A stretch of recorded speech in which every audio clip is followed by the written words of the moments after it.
Good news, bad news in our treatment of Iranians, at least in terms of the U.S. and its allies. We have rescued more Iranians in the waters. We had rescued a bunch of Iranian fishermen who were captured by Somali pirates, and we just, as a good deed, went and did a raid and freed those guys and gave them back to Iran. I love that. And then also just now, we apparently rescued guys on the Iranian cargo ship Ya Hussein. They had run into some trouble with their equipment, and we rescued a number of them with our United States Navy.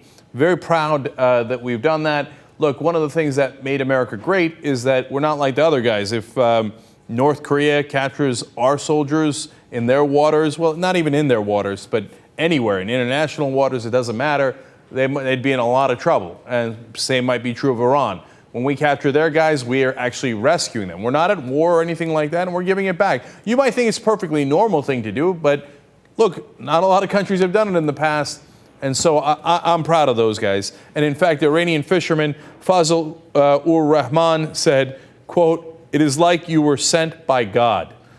That was the guys being rescued by the Somali pirates. It's funny to hear an Iranian saying that about America, that Allah apparently sent us.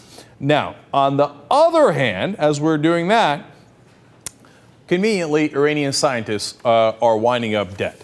And they're not just kind of questionably dying, oh, did they have a heart attack or not? No, they're being blown up and shot in the head. So these are civilian scientists. Glenn Greenwald writes a very good article saying that when this was suggested back in 2007 under the Bush administration by just a conservative blogger, Glenn Reynolds, a lot of the progressive bloggers flipped out. A lot of the law professors did. How could you? One of them said that this would be the equivalent, Kevin Drum from the Washington Monthly, the equivalent of terrorism because you're killing civilians. And it's a very good point that imagine if the Iranians came here and executed a couple of our nuclear scientists at Los Alamos labs. We would go to DEFCON 28. We would have immediate war. Meanwhile, we're executing people left and right. And when I say we, I don't necessarily mean the U.S., because it is not clear if it's U.S. or Israel. Could it be anyone else? The honest and real answer is no. It's either U.S. or Israel. We're obviously aware of it, and at the least, we are condoning it, right? So, who are the people that have been killed? Masood Ali Mohammadi was 50 years old. He taught neutron physics at Tehran University. They put a remote control bomb attached to a motorcycle that killed him, okay? And then we had Majid Shahriar. He was another scientist that was executed by either U.S. or Israel. It is not clear yet. By the way, as we killed him, we also wounded his wife. And then there is Darush Rezavi, who was 35. He was shot dead, and his wife was wounded by two gunmen firing from motorcycles outside of their daughter's kindergarten, by the way. Classy. Again, if that happened here in New Mexico, Iranians come and execute our scientists in front of a kindergarten, you tell me that we wouldn't call them terrorists. If Hezbollah did it, Hamas did it, anybody did it, we wouldn't call them terrorists. We would say it was one of the worst acts of terrorism in the U.S., right? So they get shot dead, hardly anyone pays attention. And then we have Faridun Abbasi, that was another scientist that was killed.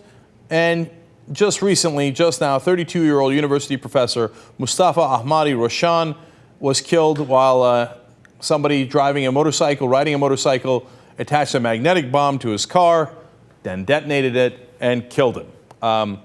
All these people were guilty of being nuclear scientists. And how much they were working on the nuclear programs that Iran has, it's unclear certainly to the public. I hope we at least had decent information, or if Israel did it, they had decent information that they were actually working on the nuclear programs. By the way, were they working on nuclear energy, which is perfectly acceptable and used by many countries throughout the world, or were they working on making it a bomb? Well, the IAEA and the United States intelligence agree that right now Iran is not making a bomb. IAEA says, well, they once thought about it back in 2003, and they might think about it in another day. But right now, everybody agrees they're not making a bomb. So these nuclear scientists that are killed, were they just working on nuclear energy? and we assassinated those civilians anyway. So on the one hand, we've got U.S. rescuing Iranians out of the waters, and that's great, and that's what made America great, that the idea that we're there to help people no matter what, even if they're on the opposite side. And on the other hand, terrorism, no, that's what we call the Muslims. When we do it, well, obviously we're protecting our interests, or Israel is, so congratulations to them.